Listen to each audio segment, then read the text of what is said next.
Rajasthan is the largest state in India and has traditionally been identified as ranking low in human development indicators.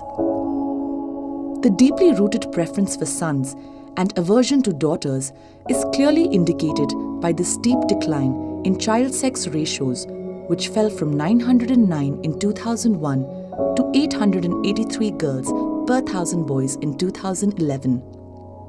Data indicates that every fifth girl was married below the legal age of 18 years. Rajasthan recorded the lowest female literacy rate in 2011, and there are still several districts in the state where the literacy level is below 50%. एक बड़ी family से belong करती हूँ मैं।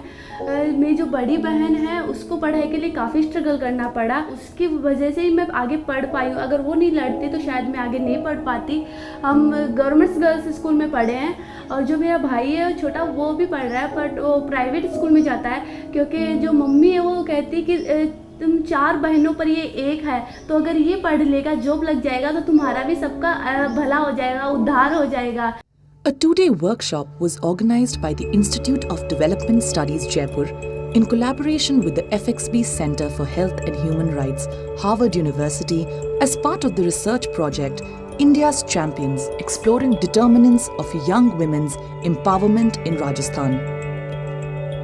The project aims at understanding the key determinants that motivated first-generation female learners in the state to pursue higher education. Data was collected from 13 colleges in 5 districts of Rajasthan. A total of 400 champions studying in second year of college and 200 girls who had dropped out at secondary level were covered. हमें मालूम कि अगर आप सब इधर हैं, आप इसलिए हैं कि आप जो अभी बताए BSc BA MA तक पहुंच गए हैं और बहुत कष्ट से उठाकर आप इधर तक आए हैं। The main purpose of this workshop was to get a qualitative insight into the educational journeys and experiences of some of these girls and the challenges faced by them in continuing their education further. लड़कियों का ऐसा क्या कसूर है कि वो आगे नहीं बढ़ पा रही है?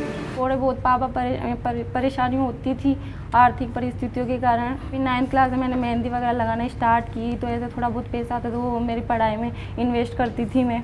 और फिर मैं जैसे गवर्नमेंट स्कूल में गई तो मेरे को बुक्स वगैरह इनकी मतलब सुविधा अच्छे से मिल गई थी। जैसे जैसे मैंने ना क्या बोलते हैं सीनियर तो कर लिया। जब कॉलेज जा रही हूँ वो बहुत ज़्यादा दूर है, बट दूर जाना पड़ता है क्योंकि वही हमारे शहर में एक गर्ल्स कॉलेज है, तो जो बॉयज़ कॉलेज होते हैं उसके लिए परिवार वाले अलाउ नहीं करते। तो मैंने कहा कि कोई बात नहीं, मैं दूर जाके भी पढ़ लूँगी। बहुत बड़ा कारण होता है दूरी और कन्वेंस की प्रॉब्लम। लड़कियों को दूर दराज की गाँव ढाणी से आती हैं, 5-5, 6-6 किलोमीटर पैदल चलती हैं, उसके बाद 20 किलोमीटर का रास्ता बस में ट्रैवल करती हैं।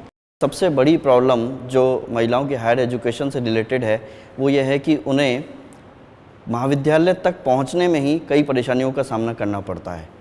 वो अपने घर से निकलती हैं तो रास्ते में जो सबसे बड़ी मोबिलिटी की जो उनकी प्रॉब्लम है, कन्वेंस की जो उनकी प्रॉब्लम है, और उसके बाद जो रास्ते में छेड़छाड़ जैसी समस्याओं से उनको बार बार रूबरू होना पड़ता है, वो उनके लिए एक बहुत बड़ी समस्या है। और इस चीज़ की वो किसी से शिकायत भी नहीं कर पाती हैं, क्योंकि यदि वो घर में इस चीज़ की शिकायत करती हैं तो घर वाले उनको कॉलेज जाने से मना करते हैं। इसका समाधान वो कहीं नहीं ले पाती हैं।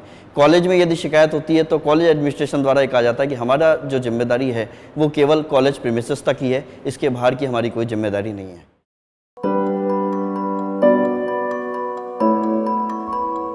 The girls were made to play games, sing songs, and participate in several activities to enable them to shed their inhibitions and shyness.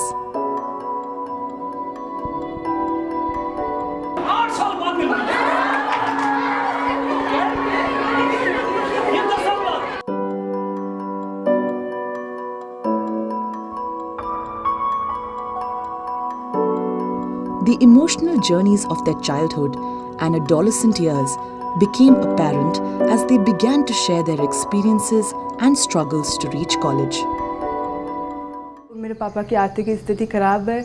आर्थिक स्थिति खराब होने के कारण हम प्राइवेट स्कूल से नहीं जा पाते। सरकारी स्कूल में पूरे 4 महीने एक भैया सरकारी स्कूल में जाते हैं। मेरी आवाज़ के कारण मैं ना तो कुछ बोल पाती हूँ, ना कुछ कर पाती हूँ, ना घर से बाहर निकल पाती हूँ और ना कुछ अन्य अतिथियों से बात कर पाती हूँ। हर एनी टाइम रोने लग जाती हूँ। भगवान मेरे अंदर वो हौसला, वो जुनून क्यों नहीं है जो मैं बोल सकूँ, कुछ कर सकूँ अपने को लिए। लेकिन अल्लाह की यही मर्जी है, जब मैं ठीक से नहीं बोल पाती और इसके कारण पापा इजाज़त नहीं देते कि बेटा तेरी आवाज़ ऐसी है, तू क्या करेगी, लोग तेरा मजाक उड़ाएंगे, फिर क्या होगा। इस कारण पापा जाने के लिए नहीं देते। नानी साथ आई है क्योंकि घर वाले इस कैंप में आने के लिए राजी नहीं थे। नानी ने जब हाँ कही तभी वो माने पापा मम्मी ऐसे। फर्स्ट ईयर में जब कॉलेज स्टार्ट हुई तो कॉलेज दूर था, इसलिए पापा ने थोड़ी बहुत दिक्कत की कि इतनी दूर जा नहीं पाएगी, कैसे जाएगी, अकेले नहीं भेजेंगे तेरे को। और मोहल्ले वाले ने भी ऐसे कहा कि इतना क्या पढ़ाओगे, ऐसा घर देखोगे, फिर इसकी शादी भी वैसे ही करनी पड़ेगी। पर मम्मी ने पापा को हमेशा समझाया कि जो मैंने नहीं किया ना, मेरे बच्चों से वो उम्मीद करती हूँ कि वो मेरे सपने पूरे करेंगे। हमारे घर के आसपास जो लोग हैं मोहल्ले वाले, उनकी सोच थोड़ी छोटी है, तो वो नहीं चाहते थे कि हमारे सामने कोई ऐसे पढ़े लिखे। हमेशा मम्मी को टोकते रहते थे कि तेरी लड़की को इतना क्यों पढ़ाएगी, बच्चों को ऐसे ही शादी करनी पड़ेगी, देखना पड़ेगा, घर बार अच्छा नहीं मिलेगा, इतने पैसे कहाँ से लाएगी। लेकिन मम्मी ने हमेशा उनकी बात को नहीं माना और हमें भी कहा कि कोई भी उनकी बात पे ध्यान नहीं देगा। 10th से और 12th तक की पढ़ाई में मेरे को बहुत प्रॉब्लम हुई क्योंकि घर की आर्थिक स्थिति बहुत ख़राब थी और कुछ गांव का माहौल ही कुछ ऐसा होता है कि वहाँ के लोग सपोर्ट बिल्कुल भी नहीं करते, चाहे कोई कितना भी इंटेलिजेंट हो, चाहे कोई कुछ भी बनना चाहता हो। फिर मैंने 11th और 12th पावटा की थी, जहाँ से मेरे को 2 घंटे लगते हैं आने और जाने में। मैंने कॉलेज की पढ़ाई जो मेरे गांव से 25 किलोमीटर दूर तहसील में पड़ता है, कोटपुतली तहसील में, वहाँ से की थी। वहाँ भी गांव वालों ने मना कर दिया था कि इतनी वहाँ का माहौल कुछ ख़राब है, लड़के वगैरह ऐसे हैं। लेकिन फिर भी मैंने उन सब की बातों को ध्यान में देकर अपने कुछ बनने के लिए, अपने समाज का कुछ कल्याण करने के लिए मैंने पढ़ाई की, क्योंकि मैं चाहती थी अगर यहाँ पे रुक गई तो मेरा समाज आगे नहीं बढ़ सकता। और मैं केवल अपने समाज को नहीं, अपने पूरे गांव को आगे बढ़ाना चाहती थी, जो कि इस शिक्षा के लेवल में इतना पीछे है। आसपास के क्षेत्र में हमारे गांव एक ऐसा है जो शिक्षा के क्षेत्र में बहुत पीछे है। और आर्थिक स्थिति का मुझे हर क्लास में, हर कदम पे मुश्किल उठानी पड़ी, क्योंकि पापा मजदूरी करते हैं, पापा बीमार रहते हैं। 8th क्लास में जब से पापा बीमार रहते हैं, कोई अन्य सोर्स है नहीं कमाई का। मेरे घर की आर्थिक स्थिति इतनी अच्छी नहीं है क्योंकि मेरे फादर कोई जॉब नहीं करते हैं, वो सिर्फ एक सिंपल से फार्मर है। और मेरी मम्मा है, वो उन्होंने हमारे घर में गाय रखते थे, तो मम्मा 2-3 गाय रखती थी, उनका दूध निकाल के उनसे जो पैसे मिलते थे उनको, उससे ना वो हमारी फ़ीस भरती थी।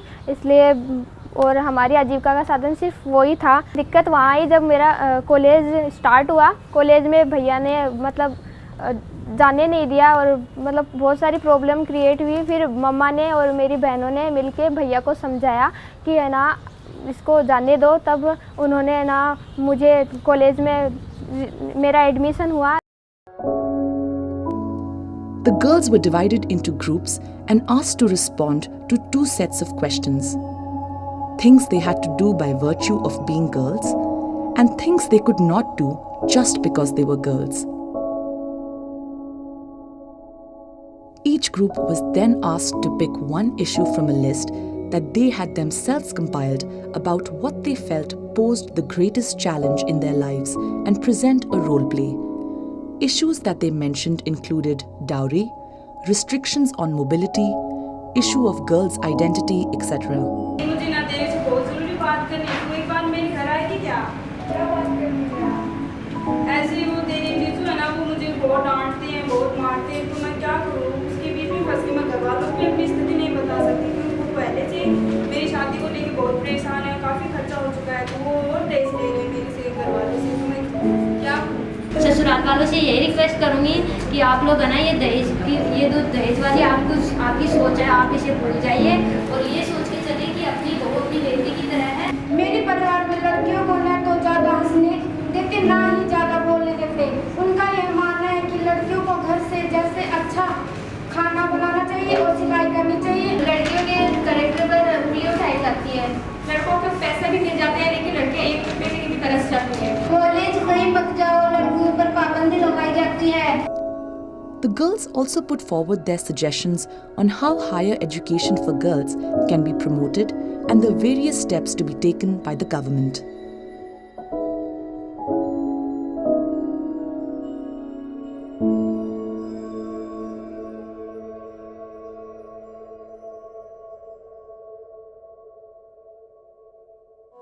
Through the course of the workshop, it emerged that parental or family support was the main factor in educational progression. मैं मेरी लड़कियों को नौकरी के लिए ही पढ़ाई करा रहा हूँ और उषा को मैं बीएससी करवाने के बाद में एमएससी कराऊंगा और एमएससी के बाद में नेट कराऊंगा और लेक्चरर बनने की मेरी हार्दिक इच्छा है कि मेरी एक बेटी लेक्चरर बने। नहीं बिल्कुल आप तो कदे कॉलेज ही स्कूल को मुंडे गंदे सकल ही गंदे कसी जैसा कर दुख पाया तो अंत को करेंगे भाई अंत तो सुख मिले ही लेने आप तो दुख पाया जल्दी से कर रही भाई अंत तो सुख मिलेगा आप दुख पाया जाते आपने बाबा बाबा ने फटाओ कौन से भाई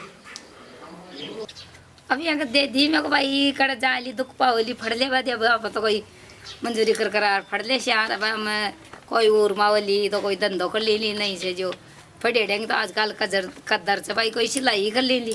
There is a strong desire among the girls to give back to families. Many of them want to work and earn so that they can give financial support to parents. They want to be role models and encourage many other girls in their community to pursue higher education.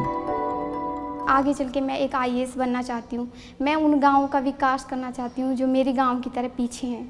मैं उन बच्चों को आगे पढ़ाना चाहती हूँ जिन बच्चों को मेरे को जैसे रोका गया था तो उन बच्चों को रोका जा रहा है, उन बच्चों को पढ़ाना चाहती हूँ क्योंकि ये बच्चे आगे पढ़ के जाके इस देश को सुधारेंगे। इस देश का भविष्य वही बच्चे हैं जिन बच्चों को मेरी तरह पढ़ाई के लिए रोका जा सकता है। मेरा ड्रीम है कि मैं बैंक में एक मैनेजर बनूं और जिससे और भी जो लड़के और लड़कियों में भेद करते हैं उनको एक प्रेरणा का स्रोत बनूं। मैं आगे जाके चाहती हूँ कि मैं बैंक में जॉब करूँ और अपने ना मम्मी पापा का सपोर्ट करूँ। मेरा आगे का लक्ष्य IAS बनना है। IAS बन के मैं लोगों के लिए जज्बा बनना चाहती हूँ। गाँव के मोहल्ले के सब लोग होते हैं कि लड़कियाँ कमज़ोर होती है, लेकिन मैं कमज़ोर नहीं हूँ। लोग कहते हैं नारी अबला होती है, लेकिन अबला नहीं, हम सबला बनते हैं। गांव के लोगों की जो थिंकिंग है वो मैं बदलना चाहती हूँ और ये बदल के रहूँगी, यही मेरा दृढ़ निश्चय है। आई प्रॉमिस मैं अपने सपने को पूरा करूँगी और मम्मी पापा का नाम रोशन करूँगी और एक दिन पापा को प्रूव करके दिखाऊंगी कि उनकी बेटी आज उनका सपना पूरा कर रही है और उनका हौसला जुनून कर रही है। Looking at the journeys of these girls and the opportunities they have received to pursue higher education, the challenge now lies in facilitating and supporting these girls to fulfill their dreams and aspirations both at the level of the community as well as the state and bridge the gender gap between boys and girls in Rajasthan.